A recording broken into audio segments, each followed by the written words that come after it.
Bonsoir à tous, merci de votre attention. Voici les titres de l'actualité de ce mardi. Une marée humaine dans les grandes villes, des transports publics pratiquement paralysés. L'appel à la grève et aux manifestations contre la réforme des retraites a été massivement suivi. On est proche des chiffres de 95, une journée éprouvante aussi pour les usagers des services publics. Le gouvernement prend acte de cette mobilisation. François Fillon recevra les syndicats demain. Il a précisé les 3 points négociables de la réforme. Alors un accord est-il possible? 3 questions à Bernard Thibault, secrétaire général de la CGT. Bonsoir et à tout à l'heure. Le réveil d'Al-Qaïda, 3 attentats suicides ont fait 91 morts en Arabie Saoudite, dont une douzaine d'Américains. Il y aurait 2 Français parmi les blessés. C'est le premier acte terroriste de cette ampleur depuis le début de la guerre en Irak. Un coup de semonce pour Washington quelques heures avant la visite de Colin Powell qui est maintenant sur place. Un indice sans doute capital dans l'affaire des disparus du Grand Bornand. Le véhicule 4x4 de Xavier Flactif a été retrouvé en Suisse, près de l'aéroport de Genève. La police scientifique est au travail pour explorer toutes les traces. Enfin, les SMS et les répertoires désormais disponibles sur les téléphones fixes. C'est la recette d'un opérateur pour éviter la fuite des usagers vers les portables. Les syndicats promettaient une démonstration de force contre la réforme des retraites. Ils ont été entendus. On va donner les chiffres et entendre les leaders syndicaux dans un instant. D'abord, cette journée telle qu'elle a été vécue dans l'une des grandes villes où le cortège a été le plus fourni. Marseille, un mardi au ralenti, les manifestants et les autres, Yannick Aroussi, Christophe Larocca, Benoît Jourdan. Toute une région se lève contre un projet. Un mot sur toutes les lèvres, retraite, il faut les préserver.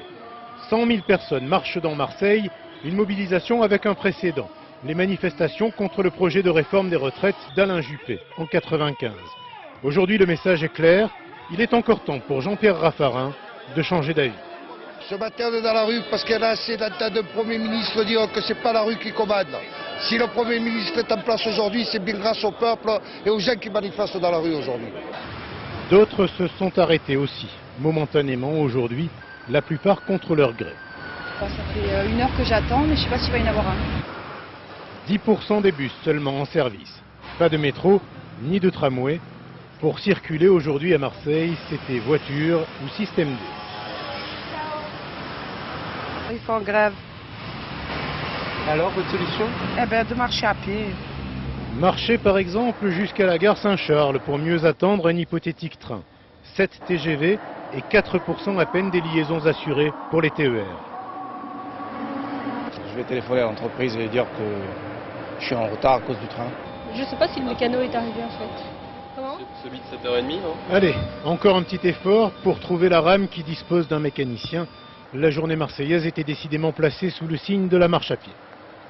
Les chiffres de la journée, les voici. Au total, dans toute la France, les manifestants étaient 1 million selon la police, 2 millions selon les syndicats, du jamais vu donc depuis 1995. Et le gros des troupes était issu de la fonction publique où l'on a recensé 57,5% de grévistes pour les agents de l'État, avec des pointes chez les enseignants et au ministère des Finances. Chiffres fournis précisément par les ministères, cela représente 638 000 grévistes. On a compté également 59% d'arrêt de travail à la SNCF, 47% à la Poste. C'est à Paris que la manifestation était la plus imposante. Séverine Lebrun, Sylvain Daubat, Frédéric Faure. La rue n'a pas le pouvoir, mais elle a de l'imagination et surtout du souffle. Plus de 100 000 manifestants à Paris, tous secteurs confondus, et chacun son histoire. Logiquement, je dois pouvoir partir à 55 ans parce que j'ai le service actif, mais je ne pourrai pas si cette réforme passe parce que je n'aurai pas suffisamment d'argent pour pouvoir partir. Je vais devoir faire 2 ans de plus dans le service public comme directeur d'école, donc je suis concerné. Et ma compagne qui a 10 ans de bac, elle est encore plus concernée. Et je vous assure qu'elle fait une drôle de tête, parce qu'elle va mal dans une école à 64 ans. Ambiance potache, cet après-midi, la retraite n'était pas qu'une affaire de vieux. Même si j'ai pas encore commencé à travailler, je trouve que c'est important. Moi je suis d'accord pour travailler un petit peu plus, pour toucher un petit peu moins, mais pas à ce niveau-là. Moi je trouve que c'est scandaleux. Les cheminots sont solidaires, même si leur régime n'est pas concerné par la réforme, ils ont peur d'être les prochains sur la liste. J'estime que d'abord j'ai signé un contrat pour partir à 55 ans, donc c'est pas normal de partir après. Et puis je vous dis, il y a assez de gens au chômage qu'on peut faire travailler. Très attendus, les salariés du privé, surtout ceux des grandes entreprises, ont répondu à l'appel. Pour eux, les patrons aussi doivent participer à l'effort. L'argent, il existe, on n'a qu'à le prendre aux actionnaires.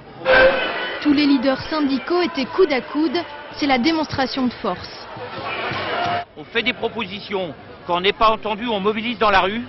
Et j'espère que le gouvernement, cette fois-ci, nous entendra et avancera dans la négociation. Si M. Raffarin est un démocrate, il est obligé de tenir compte de l'expression des gens, ou alors ça veut dire qu'il va vers un système qui n'est plus un système classique de la démocratie française.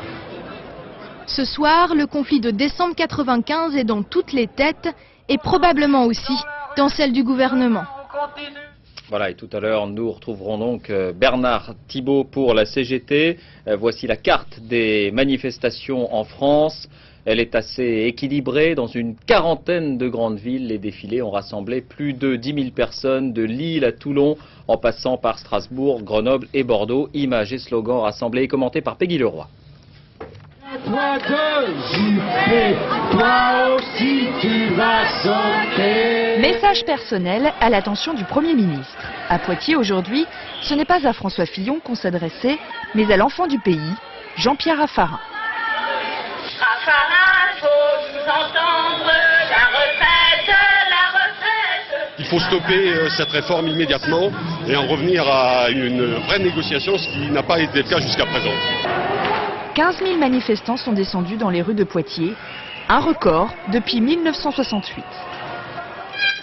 Près de 20 000 personnes ont défilé à Clermont-Ferrand. En tête du cortège, des salariés de Michelin, ceux qu'on appelle les bibs. Un quart d'entre eux a cessé le travail ce matin. Ça fait voir que la classe ouvrière n'est pas morte, que les travailleurs, tous les salariés ne sont pas d'accord avec les revendications, avec ce que veut faire Raffarin et Fillon. À Toulouse, le privé était également bien représenté, avec notamment des employés de Motorola. En tout, 30 000 personnes, selon la police, ont parcouru les rues de la Ville Rose.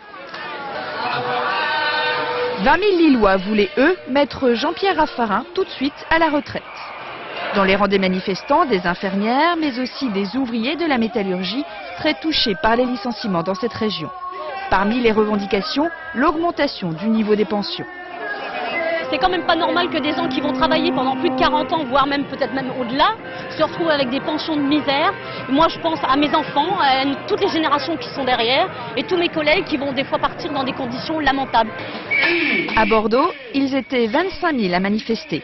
Le maire de la ville, Alain Juppé, a dû constater sous ses propres fenêtres que la réforme des retraites est décidément un sujet sensible en France. On l'a dit, c'est à l'école et dans les transports publics que la grève a été la plus suivie. Alors la journée côté usagers maintenant, avec toutes nos équipes de reportage. Commentaire Sébastien Leguet, Nabila Tabouri. 5 h du matin, gare Montparnasse. Une salle d'attente à l'aube d'un jour de grève, c'est rarement très chaleureux. Ça fait combien d'heures que vous attendez là? Depuis hier soir, 10h30. On a dormi par terre là, vous seriez venu plus tôt, vous auriez bien ri. Dans le métro, silence glacial, aucune rame à l'horizon, mais un fol espoir sur les quais. Là j'attends désespérément la ligne 13 pour pouvoir aller travailler quoi. Et a priori, il n'y a plus de trafic sur la ligne 13. Bah ouais, mais on y croit quand même, hein. On n'a pas trop le choix, on peut pas se permettre de pas aller au boulot comme ça. 7 h à Versailles, une course désespérée pour s'engouffrer dans le RER. Le prochain est dans plus d'1 heure. Les quelques voyageurs ne sont pas tirés d'affaire pour autant. Ce qui me fait peur, c'est surtout ce soir. Parce qu'il y a énormément de monde qui travaille sur Paris. 3 trains à partir de 18 h. Je trouve que c'est un petit peu gonflé. Les Parisiens de la rue rivalisent d'imagination. Engins étranges, couplets, poussettes rollers. Et la salutaire trottinette. Je pousse. C'est pas de l'huile de coude, c'est de l'huile de genou là. On s'adapte. Pour d'autres, le chemin du boulot, c'est une randonnée pédestre. J'ai mis des chaussures plates aujourd'hui. 8 h 30, Boulogne-Billancourt, les parents déposent leurs enfants dans ces écoles transformées en halte-garderie pour l'occasion. Premier bilan circulation, finalement à Paris, ça ne roule pas si mal que ça. 11 h dans une entreprise de services informatiques, sur 250 salariés, 70 ne sont pas là et ça ne choque pas du tout le patron. Il y en a 35 qui ont posé le RTT en dernière minute et 35 qui au dernier moment n'ont pas pu venir. 12h30 à la Défense. À 7 h habituellement, les marchands de sandwich ne feuillettent pas les magazines. Au pied de la Grande Arche, les marches sont toujours noires de monde à cette heure-là. Nous avons compté 33 personnes. Certains supportent mal la solitude. C'est typique des Français, ils sont des moutons, ils acceptent tout ce qu'on leur fait faire et puis voilà. 13h. Chez papy et mamie, Martha a droit à son plat préféré, une raclette. Des parents au bureau, une maîtresse en grève, la fillette de 8 ans a donc été gardée par ses grands-parents. Une solution bien pratique pour tout le monde, à condition que cela ne dure pas. Nous avons deux plaisirs à garder sur une plus longue durée des petits-enfants. C'est d'abord de les recevoir et ensuite de les rendre à leurs parents. 15h, le soleil joue à cache-cache avec les nuages et les parents avec leurs enfants. Beaucoup ont posé une journée de vacances, c'est le cas de Sabine. Bloquée par la grève, la nounou de ses enfants n'a pas pu venir ce matin. Cette jeune maman s'est donc résignée à laisser ses dossiers au bureau. Poser des journées de vacances pour des mouvements de grève, c'est un peu tristoun parce que ça veut dire que c'est autant de jours sans mes enfants au soleil cet été. Voilà, c'est vraiment dommage. 16h, service des urgences de l'hôpital Beaujon à Clichy. Dans les couloirs, il n'y a pas un chat. C'est toujours comme ça, un jour de grève.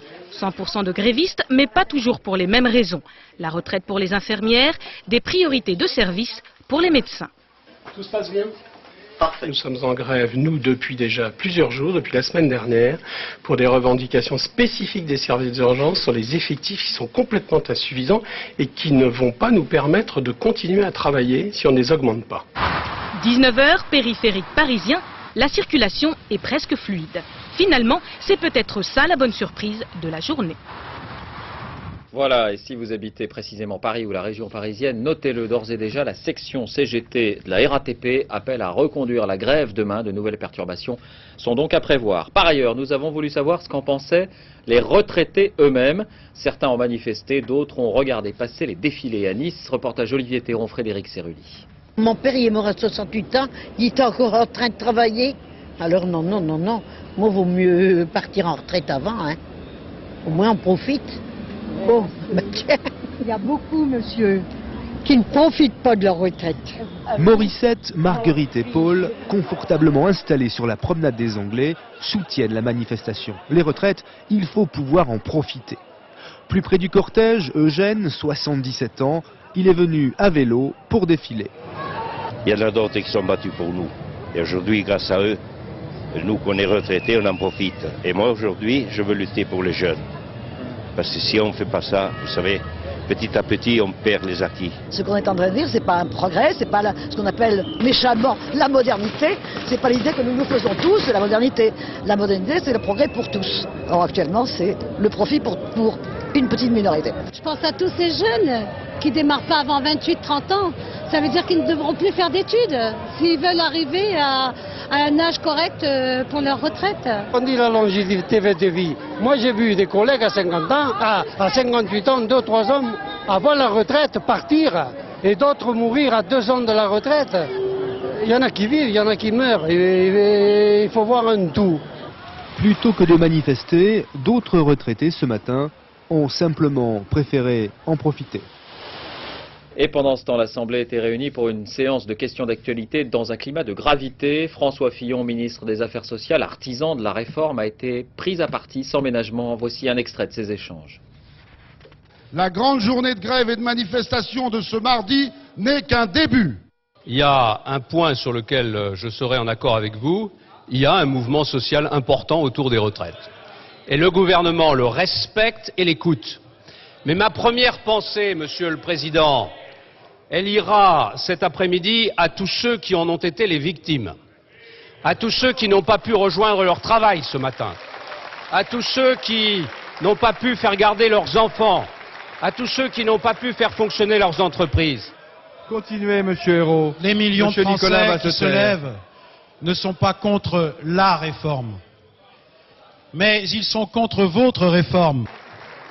Monsieur Hérault, je crois qu'il n'est pas trop tard pour le Parti socialiste de revenir à un peu plus de cohérence sur cette question des retraites et voire même à un peu plus de décence. Monsieur le député, le gouvernement a un devoir qui transcende les clivages partisans et les générations, c'est celui de sauver les retraites. Et il y a une chose que je veux vous dire, c'est que le gouvernement ne s'arrêtera pas en chemin. Alors, que va-t-il se passer maintenant? Eh bien, François Fillon recevra demain à 18 h les dirigeants syndicaux, à commencer par vous-même, Bernard Thibault. Merci d'être avec nous. Juste avant de vous entendre, et pour bien comprendre, on va voir très précisément quels sont les points sur lesquels le gouvernement se dit prêt à négocier. Explication Céline Crespi. Les petites retraites, c'est le premier dossier encore négociable. Le gouvernement garantit 75% du SMIC, ce que perçoit actuellement un salarié ayant touché le salaire minimum toute sa vie. Les syndicats réclament eux une retraite minimum égale au SMIC. Deuxième dossier, les longues carrières des salariés ayant commencé à travailler jeunes. Le gouvernement envisage la retraite dès 58 ans pour ceux qui sont entrés dans la vie active avant l'âge de 16 ans. Pour les syndicats, tous les salariés qui ont déjà cotisé 40 ans doivent pouvoir partir à la retraite avant 60 ans. Leur argument, un ouvrier vit en moyenne 7 ans de moins qu'un cadre. Reste encore au chapitre des dossiers négociables les primes des fonctionnaires pas intégrées jusqu'à présent dans leur retraite. Le gouvernement propose de les prendre en compte partiellement dans un régime supplémentaire mais pas obligatoire. Les syndicats souhaitent leur prise en compte totale. Ces primes peuvent représenter jusqu'à 30% des salaires des fonctionnaires. Juste un mot, Bernard Thibault, avant de commenter donc ces propositions, en quelque sorte, de François Fillon. Jean-Pierre Raffarin avait déclaré la semaine dernière « ça n'est pas la rue qui gouverne ». Que lui répondez-vous ce soir? Qu'il y avait sensiblement 2 millions de participants aux différentes manifestations organisées à travers tout le pays pour proclamer un désaccord avec la philosophie générale de la réforme qui a été arrêtée par le gouvernement. Certes, je l'ai dit aujourd'hui même, la rue ne prétend pas gouverner, les institutions sont ainsi faites, c'est au gouvernement de gouverner, mais il revient aussi dans une démocratie comme la nôtre d'entendre ce qui se dit dans la rue, et je crois que le gouvernement, le plus tôt sera le mieux, ferait bien de tirer les bonnes conclusions à ce qui s'est exprimé aujourd'hui. Alors, soyons très concrets, Bernard Thibault, si vous obtenez satisfaction, si vous obtenez des concessions sur les quelques points très précis qu'on vient de voir et sur lesquels François Fillon se dit prêt à négocier, est-ce que vous accepterez cette réforme? Ce sont des dispositions concernant l'application de la réforme, mais vous avez remarqué la plupart des témoignages que vous avez retransmis au cours de vos reportages portaient sur l'essence même de la réforme, la philosophie de la réforme. Les 7 organisations syndicales en début d'année se sont donné un certain nombre d'objectifs sociaux à atteindre dans les discussions avec les pouvoirs publics. Nous n'avons pas eu de véritable négociation. Dans ces objectifs, le premier de ceux-ci représentait l'objectif d'une amélioration du niveau des retraites. Le deuxième, la confirmation d'un droit au départ à la retraite à 60 ans, à taux plein. Ces 2 premiers objectifs, non seulement ne sont pas remplis, mais sont pris à revers par la réforme qui est proposée. Autrement dit, Bernard Thibault. Il y a donc un désaccord dans la rue aujourd'hui, fondamental avec la structure de base de la réforme du gouvernement. Donc vous ne demandez pas son aménagement, vous demandez son retrait. Je vais demander officiellement, je vais redemander, puisque ce n'est pas la première fois que je l'ai effectué publiquement ou dans des réunions, je vais redemander au gouvernement, fort de la mobilisation de cette journée, d'accepter d'ouvrir de vraies négociations et donc sur d'autres bases que celles qui nous sont soumises et qui sont susceptibles d'être soumises au débat du Parlement au cours du mois de juin. Est-ce que cela signifie que si le gouvernement refuse de repartir sur ces nouvelles bases, donc en quelque sorte d'abandonner son projet dans son architecture même, ce qu'il défendait jusque-là, s'il le refuse, vous envisagez, non pas forcément dans les jours qui viennent, comme Force ouvrière le dit à l'instant, mais peut-être après l'autre journée de mobilisation du 25 mai, vous envisagez une grève générale et une grève reconductible un peu sur le modèle de 95 ? Nous avons déjà prévu, bien évidemment, nous allons nous préparer pour la rencontre avec M. Fillon demain soir et nous allons utiliser tous les arguments à notre disposition. Et je crois encore une fois que la très forte mobilisation d'aujourd'hui, dans le secteur privé comme dans le secteur public, beaucoup d'arrêts de travail dans le secteur privé, c'est un phénomène tout à fait nouveau et de cette ampleur, c'est significatif. Donc je vais me servir de cette situation, comme je pense mes homologues syndicaux, pour essayer de convaincre le gouvernement qu'il faut accepter de rediscuter sur le fond de l'affaire. Nous avons d'ores et déjà prévu avec la FSU, l'Union des syndicats autonomes, une grande montée à Paris et j'en profite, si cela est nécessaire, pour lancer un appel à une grande participation de l'ensemble de nos concitoyens à Paris à midi pour faire pression à 3 jours de la réunion du Conseil des ministres du 28 mai. Si d'aventure le Conseil des ministres du 28 mai maintenait en l'état la philosophie de cette réforme qui serait soumise au Parlement, ça voudrait dire que le gouvernement ferait le choix d'un rapport de force avec les salariés. Bernard Thibault, vous n'êtes pas d'ores et déjà un peu débordé par votre base avec par exemple cet avis de reconduction de la grève de la CGT à la RATP alors que visiblement vous n'y êtes pas très favorable? Je pense qu'il y a dans un certain nombre de secteurs, vous avez donné des chiffres, il y a un taux de participation aux grèves qui est très significatif et qui est beaucoup plus important que tout autre mouvement, ce qui montre, ce qui confirme l'extrême sensibilité sur ce sujet. C'est un enjeu de société, nous n'avons cessé de le dire. Aucun gouvernement ne peut prétendre sur un enjeu comme celui-là décider, quelle que soit la majorité politique qu'il a à l'Assemblée nationale, sans une vraie négociation avec les représentants des intérêts des salariés. Ça n'a pas été le cas, et je comprends que dans un certain nombre de secteurs, il y ait suffisamment d'émotions, surtout après que l'on répète, que l'on fait comme s'il ne se passait rien dans les mobilisations ou les protestations, et vous allez voir dans les jours à venir que si le gouvernement maintenait cette attitude, nous aurions inévitablement un élargissement, nous y travaillons aussi à la mobilisation pour convaincre les députés de ne pas adopter une réforme avec ce contenu. Merci Bernard Thibault d'avoir répondu à nos questions au soir de cette journée de manifestation. Une autre réaction d'ailleurs à cette journée, celle d'Ernest Antoine Sellière, le patron des patrons. Écoutez, évidemment, elle ne va pas tout à fait dans le même sens.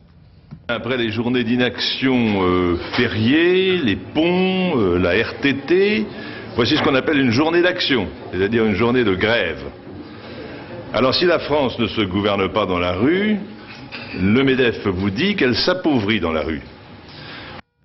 Voilà, et vous l'avez constaté, cette grève a aussi des répercussions sur la presse. Pas de quotidiens nationaux, très peu de quotidiens régionaux, en raison des arrêts de travail dans les imprimeries et la diffusion. Et puis grève aussi dans l'audiovisuel public, y compris ici à France 2, où ce journal est donc réalisé dans des conditions particulières.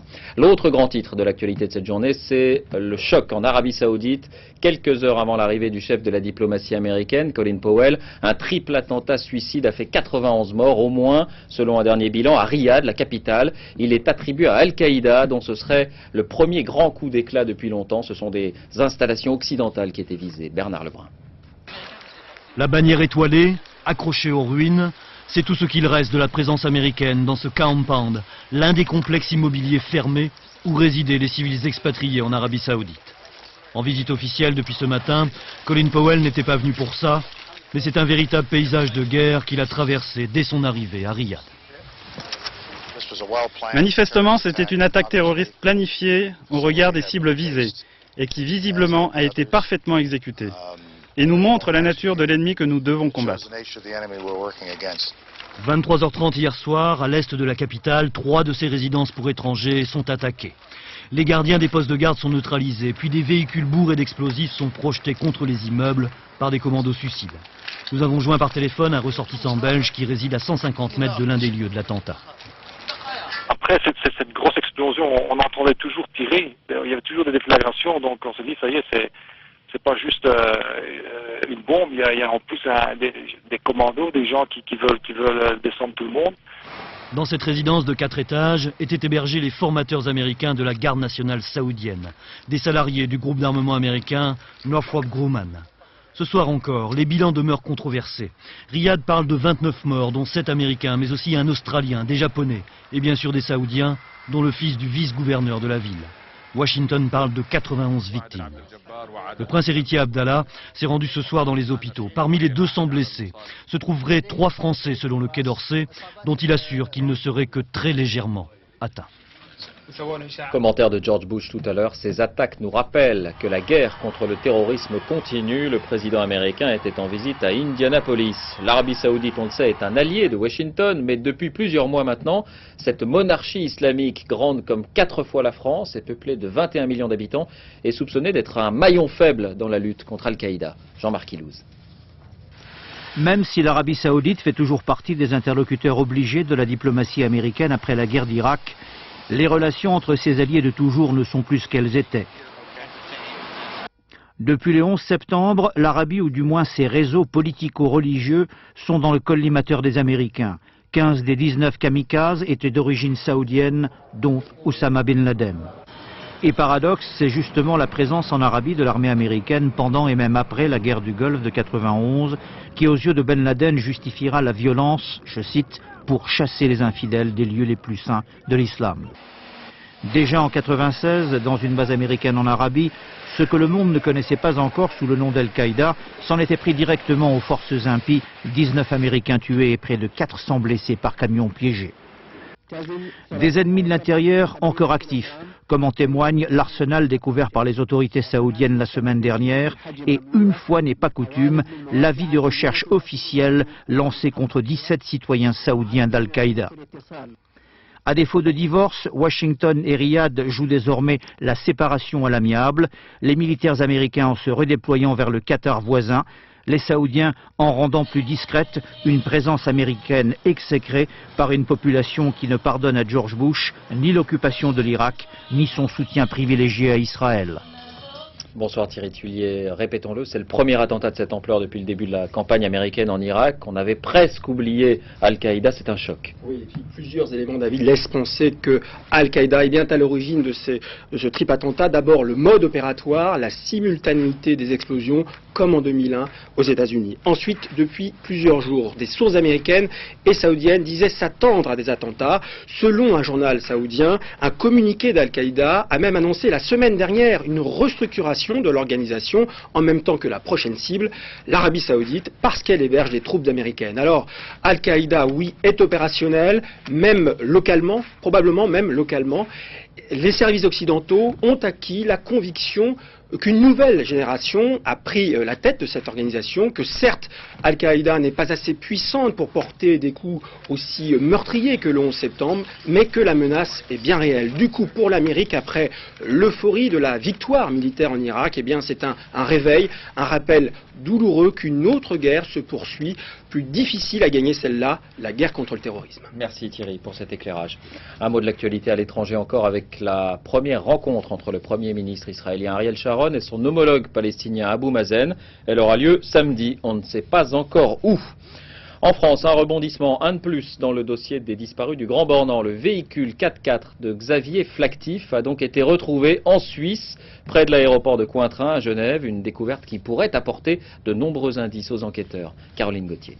Le 4x4 rouge de la famille Flactif était ces derniers jours la voiture la plus recherchée par la police. C'est finalement en Suisse, non loin de l'aéroport de Genève, que le véhicule a été retrouvé. Aucune information pour l'instant sur son état et son contenu. Du Grand Bornand à Genève, peu de distance, 35 km seulement, parcouru donc par le 4x4 depuis le 18 avril dernier.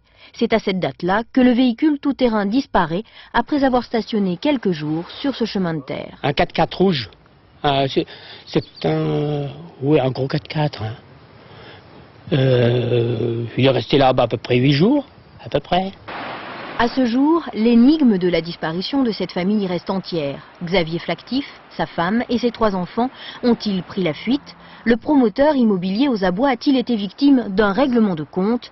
Toutes les hypothèses restent à l'étude. Premiers indices analysés, les traces de sang et les éclats de dents retrouvés dans le chalet, ils appartiennent bien aux 5 membres de la famille. Le 4x4 livrera-t-il de nouveaux indices? C'est le grand espoir des enquêteurs, au service scientifique de la gendarmerie maintenant, de faire parler le véhicule. L'affaire Pierre Chanal, l'ex-adjudant auteur d'une tentative de suicide à la veille de son procès, est sorti du coma. Il a été placé en détention à l'hôpital. Il faudra attendre lundi pour savoir si l'audience est reportée. Dominique Verdaillan, Vincent Ferreira. L'absence, prévisible mais terrible pour les familles des disparus. Certains attendent ce moment depuis 23 ans. La mère d'une des victimes a fait le voyage d'Irlande. Tous savaient que ce rendez-vous tant attendu était un rendez-vous manqué. Pierre Chanal n'est présent que par quelques pièces à conviction, menottes, chaînes et autres objets qui témoignent de sa perversité sexuelle. Pour empêcher toute nouvelle fuite, la cour d'assises a décidé que Pierre Chanal doit retourner en prison. Un sursaut judiciaire qui n'apaise pas pour autant les familles. Il veut gagner du temps. Et pourquoi qu'il veut gagner du temps? C'est parce qu'il sait qu'il est coupable. Voilà. Et nous, les familles, tout ce qu'on demande, c'est avoir les corps de nos enfants. 22 ans qu'on se débat, 22 ans pour en aboutir là aujourd'hui. Qu'ils soient en prison ou pas, ça ne changera. On voudrait trouver qu'ils disent au moins ce qu'il a fait des corps. Pour l'avocat de Pierre Chanal, l'incarcération de son client n'écarte pas le risque de récidive. Les statistiques démontrent qu'il y a de très nombreux suicides en prison, 100 à 120 par an, c'est-à-dire 7 fois plus qu'à l'extérieur, et avec des gens qui sont signalés, c'est-à-dire qu'on surveille particulièrement. Sorti du coma en fin d'après-midi, Pierre Chanal sera prochainement sous surveillance policière à l'hôpital de Saint-Étienne. Mais est-il pour autant en état de comparaître la semaine prochaine? Aux experts médicaux de se prononcer. Ici à Reims, seuls les magistrats affichent un optimisme de circonstance. Et puis nous revenons ce soir sur le dossier Patrice Allègre, du nom de ce tueur en série déjà condamné, mais qu'on soupçonne d'avoir été protégé par la police parce qu'il aurait été l'homme de main d'un réseau de prostitution qui avait pour clients de hautes personnalités. La prudence, vous l'avez compris, est de mise, car l'enquête n'en est qu'à ses débuts. Mais voici un témoignage central, celui de l'homme qui aurait dirigé ce réseau, Lakhdar Messaouden. L'une de nos équipes l'a retrouvé en Algérie, où il réside. Envoyé spéciaux Florence Bouquilla, Régis Maté. Nous sommes à Oran, en Algérie. Cet homme se nomme Lakhdar Messaouden. La justice française vient de lancer contre lui un mandat d'arrêt international. Elle le soupçonne d'avoir été le complice de Patrice Allègre dans l'assassinat d'une prostituée, Line Galbardi, à Toulouse, en janvier 92. Sous les yeux de 3 autres filles.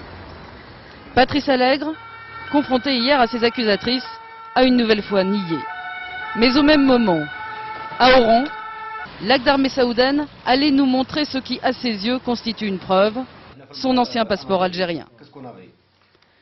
2 tampons y indiquent qu'il a quitté la France le 16 décembre 91 et qu'il n'y est revenu que le 22 janvier 92. Ceci exclurait donc sa présence à Toulouse la nuit du meurtre. Hier aussi, et bien que Patrice Allègre affirme le contraire, il nous a dit l'avoir connu.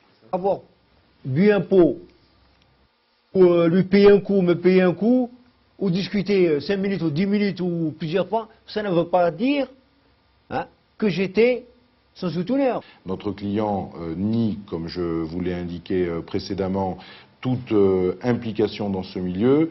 Il est vrai que les révélations que vous m'apportez viennent corroborer d'autres déclarations. Je pense notamment aux déclarations des 2 parties civiles, les 2 ex-prostituées, qui, elles, affirment avec force que Patrice Allègre était effectivement impliqué dans ce milieu. Le milieu toulousain, le proxénétisme, des mots que Patrice Allègre, comme Lakhdar Messaouden, réfute imperturbablement, et pourtant... Bon, à l'époque, j'étais... je rendais service à des filles, bon, elles me payaient à boire, à manger, on faisait la fête, quoi, hein, mais j'étais pas en proxénète. Et en échange de quoi elles vous payaient à manger, à boire, etc. En échange, elles me disaient, quand elles avaient un problème, elles me disaient, bon, Lakhdar, il y a un problème, tout ça, est-ce que tu peux venir nous aider, tout ça, bon, mais... Enfin, Lakhdar Messaouden a reconnu qu'il connaissait bien l'une de ses accusatrices. Nadia, avec Nadia, me payait à manger, me payait à boire, me payait les sorties, et tout ça, mais bon, je n'avais pas des enveloppes comme elle le dit. Mon client s'est expliqué, il a des craintes qui sont justifiées sur le territoire algérien comme sur le territoire français. Il place véritablement sa confiance dans la justice française, il souhaite que ce dossier avance de manière sereine avec sa participation active. Et avant de nous quitter, cet homme nous a affirmé qu'il allait très bientôt se rendre à la justice française. Encore un mot sur cette enquête. Hier, Patrice Allègre avait reconnu qu'il connaissait un magistrat, ancien substitut à Toulouse, ou plus précisément qu'il avait pris l'apéritif chez lui il y a une dizaine d'années. Eh bien, interrogé par nos confrères de l'Est républicain, le magistrat en question a confirmé, mais en niant toute relation avec Patrice Allègre. Je ne l'ai vu qu'une seule fois et je ne savais pas qui il était à l'époque, dit-il. La justice toujours, mais dans un tout autre registre. Un habitant des Côtes-d'Armor qui refusait depuis plusieurs années de payer ses factures d'eau parce qu'il en contestait la qualité, a obtenu gain de cause. La cour d'appel de Rennes lui a donné raison. Sur place, Olivier Sioux, Gabriel Camilla. Ça fait 10 ans que la famille Beaulier ne consomme plus l'eau du robinet, trop polluée. Mais boire de l'eau minérale, ça peut rapporter gros. 7 500 €, les dommages et intérêts que le syndicat des eaux du Trégor devra lui verser pour avoir délivré pendant des années une eau non potable. Il s'agit d'un contrat entre celui qui paie ses factures et celui qui reçoit une denrée. La denrée ne correspondait pas à l'usage qui était fixé et donc le syndicat d'adduction d'eau est condamné à verser des indemnités. La Cour d'appel légitime même le fait, dans ce cas, de ne pas payer ces factures, de quoi susciter quelques vocations procédurières chez les buveurs d'eau bretons. Si chacun faisait la même démarche, nous serions condamnés à verser une somme qui se multiplierait par tout autant, c'est-à-dire 50 000 francs environ. Et il faudrait qu'on multiplie la facture d'une année par 80. On n'en est pas encore là. Et puis avance aussi le président, grâce à de nouveaux captages et de savants dosages, on a fait beaucoup de progrès depuis 3 ans. Un argument qui a le don d'énerver les écologistes. On prend des captages dans les seuls secteurs où il reste de l'eau qui est en dessous de la norme des 50 mg pour la mélanger. À ce moment-là, on ne fait que panser des plaies avec des rustines. Dans le collimateur encore et toujours, les éleveurs de porcs. Sur les plages des Côtes d'Armor, on ramasse désormais les algues vertes dès le printemps. Les dernières nouveautés du téléphone, si vous avez un mobile ou si vous côtoyez des adolescents ou des enfants, vous connaissez sans doute les SMS, ces mini-messages écrits, un mode de communication qui connaît un énorme succès. Eh bien, on pourra l'utiliser désormais sur les téléphones fixes. C'est la recette d'un opérateur pour éviter la fuite des abonnés vers les portables. Reportage Nicolas Châteauneuf, Sophie Rodier. Envoyer des messages depuis son téléphone portable, une pratique devenue habituelle pour la plupart des Français. Texto, mini-messages ou SMS, l'année dernière, ils en ont échangé près de 3 milliards. Mais à partir d'aujourd'hui, plus besoin de téléphone portable.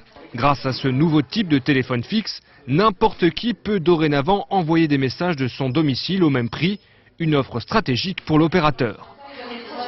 C'est une nouvelle manière de communiquer, c'est des petits textes, c'est effectivement un succès chez les jeunes et notre intention c'est bien que les jeunes utilisent aussi le fixe, d'où l'intérêt de faire des SMS, d'où l'intérêt d'avoir des petits terminaux. On l'aura compris, le marché des textos est juteux. Depuis son lancement, le succès ne se dément pas, notamment chez les adolescents, et a même donné naissance à une orthographe pour le moins révolutionnaire. Donc tu, j'ai écrit T, 2 j'ai écrit VE, allez j'écris ALER. Oh, j'ai mis un O, tout ça. Et cinéma, bah, ciné. Il y en a qui m'envoient des messages, il me faut 5 minutes pour les comprendre, tellement il y a d'abréviations. Ouais. La langue française est une langue qui est magnifique et le texto le transforme, donc là c'est un petit peu ennuyeux, quoi. Pour beaucoup, le texto serait en effet le signe d'un appauvrissement de la langue française. Mais sur le sujet, tous les linguistes ne sont pas d'accord. D'une part, il est recherché parce qu'il y a une créativité, une invention.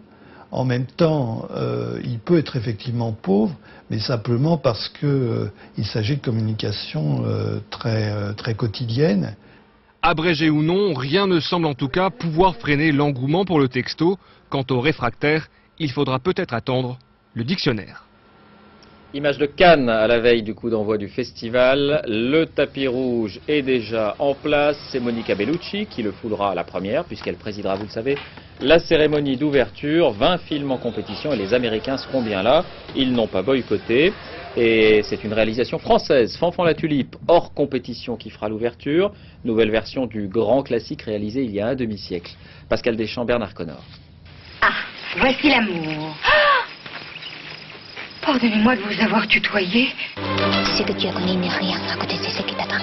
Un demi-siècle sépare ces images, et même si Gérard Philippe ne fut pas le premier Fanfan à l'écran, il fallait être fou pour oser donner 50 ans plus tard des couleurs à la tulipe la plus célèbre de France. Jouer Fanfan, un rêve pour Vincent Pérez, passionné d'équitation et d'escrime. L'affiche du grand classique le toisait avec insolence depuis toujours derrière le bureau d'un agent. Et c'est vrai que souvent on parlait, puis donc mon regard partait comme ça vers l'affiche et je me disais mais c'est pour moi ça. Et puis j'osais pas en parler parce que ça faisait très prétentieux. J'ignorais qu'elle était belle. J'ai instruite. Arrête tes chansons, on les connaît. Et toi, rentre un peu dans tes livres. Tout doux, maître Guillaume. Moi, j'étais tout mis à avec vos dames. Mesdames, j'ai qu'une fille. Et sa mère. Des dialogues ciselés par un maître du genre, des scènes de KPDP dignes de nos attentes. C'est sans complexe que tous se sont lancés dans la bataille. L'armée des peuples, moi, je repeuple.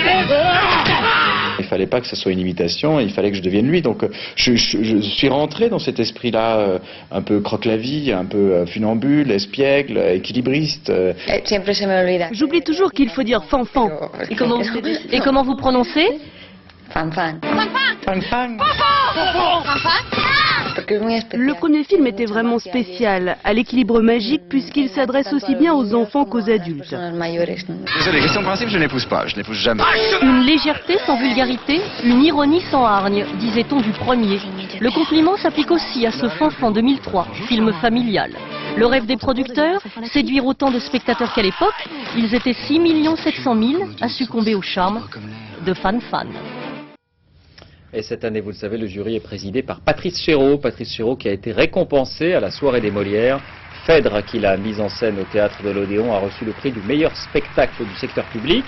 Autre récompense, Danielle Darieux, meilleure comédienne pour son rôle dans Oscar et La Dame en rose. C'était hier soir sur France 2. Sport avec l'épidémie de pneumopathie et ses conséquences. Dans moins d'une semaine se disputeront à Paris les championnats du monde de ping-pong. On dit plutôt tennis de table. L'équipe de Chine, l'une des favorites, est arrivée aujourd'hui à Paris. Quelques précautions, mais chacun s'efforce de faire comme si de rien n'était. Les joueurs et les entraîneurs, qui forment une délégation de 37 personnes, sont passés par la zone publique à Roissy avant de partir à Caen pour un stage de préparation. Un médecin leur rendra visite quotidiennement. Un mot de football, c'est confirmé. Vahid Halilodzic, nouvel entraîneur du PSG, l'actuel manager de Rennes, a signé un contrat de 4 ans avec le club parisien. Il succédera à Luis Fernandez. Fin de cette édition, merci de l'avoir suivi. Tout de suite la météo, Laurent Romeshko. 20h55 du cinéma, Fantôme avec chauffeur, avec Philippe Noiret et Gérard Jugnot. L'info sur France 2, minuit et demi. Dernier journal, Laurence Piquet. On se quitte sur cette dernière trouvaille de l'église britannique pour attirer de nouveaux fidèles. Si les jeunes ne vont plus à l'église, eh bien l'église va à eux. En l'occurrence, une église gonflable, 14 mètres de haut. Elle est dotée d'un autel, gonflable également, d'un orgue et de faux vitraux. On ne sait pas pour l'instant si l'idée a permis d'attirer de nouveaux fidèles. À demain.